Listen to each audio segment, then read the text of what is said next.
Are you wondering about estate cleanout, handling personal belongings after death? That's our topic today. Let's get started right after this.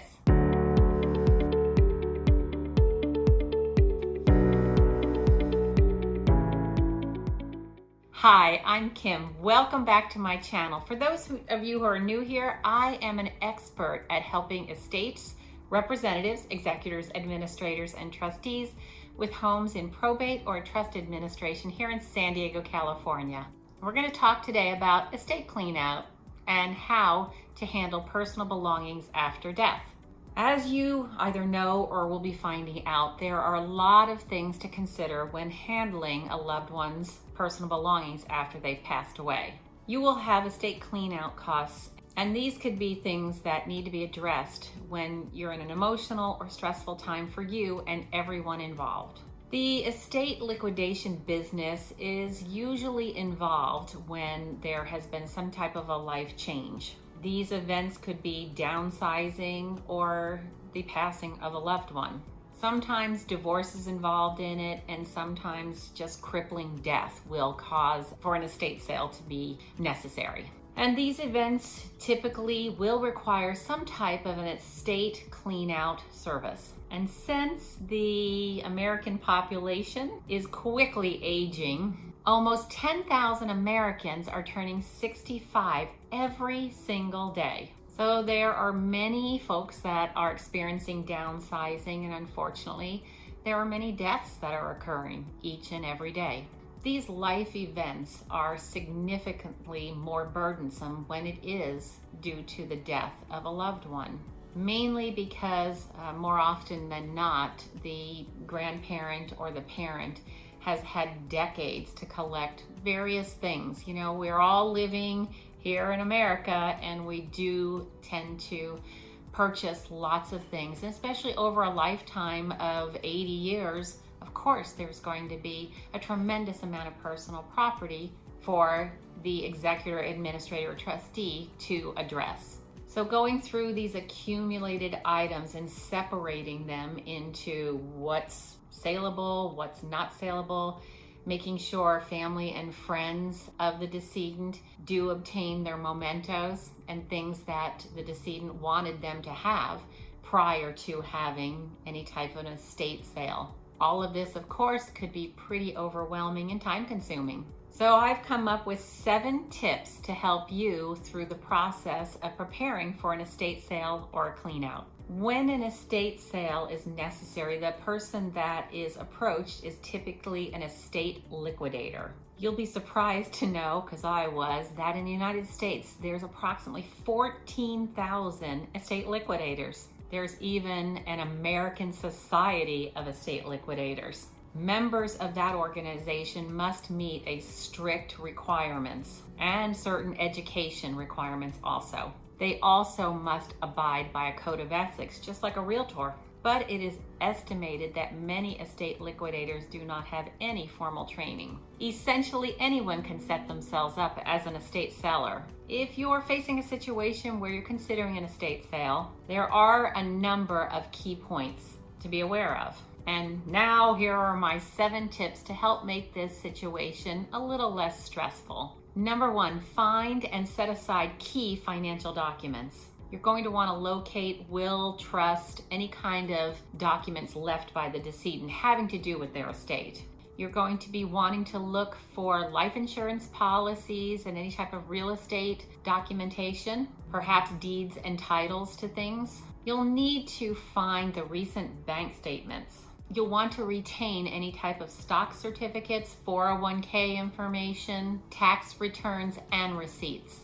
All of these documents may be required when it's time for you to file income tax returns. Number 2, pay very good attention to things. People tend to store things in places that we may not think to look. One of my clients found a very important piece of documentation just stuck in a book. I've had other clients that said they found, pretty good amounts of money just in a coat pocket in the closet. So you're going to want to be looking for things like that. So take the time to look through everything if you have that time. This would include pockets, drawers, high shelves, every single container that is in the home. Look through everything. Number 3 is to work with family members on a lot of these items and this work. You're going to want to work on sharing of items that may be important to more than one person. One strategy is to create a list of the items that each person would like to have. While this can work really well, sometimes there may be some difficulties, and there's some other videos that I've done that you might want to look at on how to distribute personal property to family members, including having people put stickies on everything. Some ideas like that. The whole point is to be aware that conflicts and issues can arise, and to do your best as the estate representative to maintain some type of calmness around this process. I've actually heard of situations where family members had to involve mediators or outside legal in order to settle some disputes.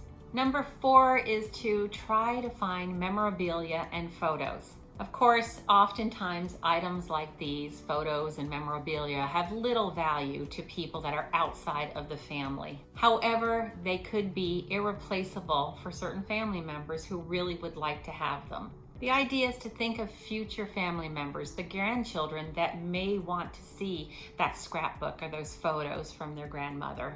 This could include tangible links to the families, anything that was really about your decedent's life you might want to keep for future family members. Number 5, speak with the estate sale company prior to donating any type of clothing or books. Most clothing does have very limited resale value, except sometimes there are some vintage clothing items that could be construed as relatively valuable. So you really want to speak with the estate sale company before you start selling any of those items or donating them. And sometimes when the estate sale company says, there's not much value there, you might want to take some of the clothing to consignment shops and see if there's any value for them there. Donations are, of course, an always welcome thing, and some of that can be handled by other people to minimize the amount of work that you have to do. I've actually helped to organize donation. I had a client that in his will, he had clearly stated that he wanted his clothing items and certain other items donated to the VA, and my client, his son, lived in Arizona, and they asked me to make sure that those items got boxed up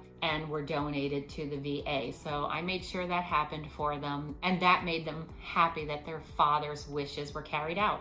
Number 6 is to hire an estate appraiser. When the estate has a substantial amount of paintings or jewelry or antique furnishings, those types of things, it may be worthwhile to make sure that they get appraised. The estate sale company that I frequently introduce to my clients, they actually will take care of that, having someone specifically with that expertise come in and look at the various items and make sure that the estate sale company is aware of the value of the items. Keep in mind, some of these appraisers do charge an hourly rate to come in and look at certain things. So you want to just be aware that that could be an expense, but an expense that could be well paid for with the abundance of things that might have some real value. And number 7, get help.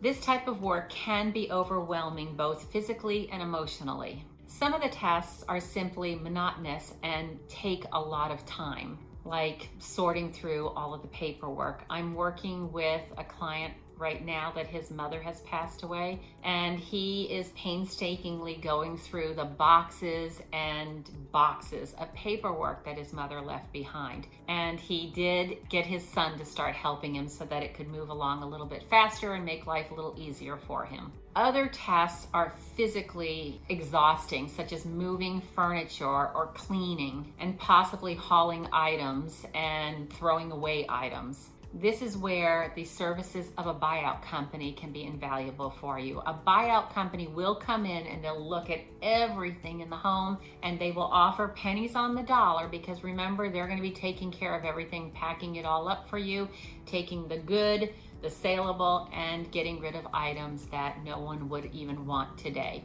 Sometimes there is a small charge. It all depends on the estate size and the rest of the personal property that is remaining. And that's why I say be careful about donating items, because those items could offset what the buyout company can offer in order to totally clear out the home and leave a vacant home for you to sell. And all of these tasks can be made much simpler by hiring me and my team to help you through this process.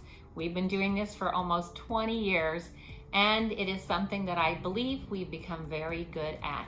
Thank you for watching. Go ahead and comment below. If you have questions, put them in the comments below also. I'll be sure to answer them. To be notified of my weekly videos, just hit that bell button and subscribe to this channel, and I always appreciate a like. Thank you so much, and we look forward to seeing you next week.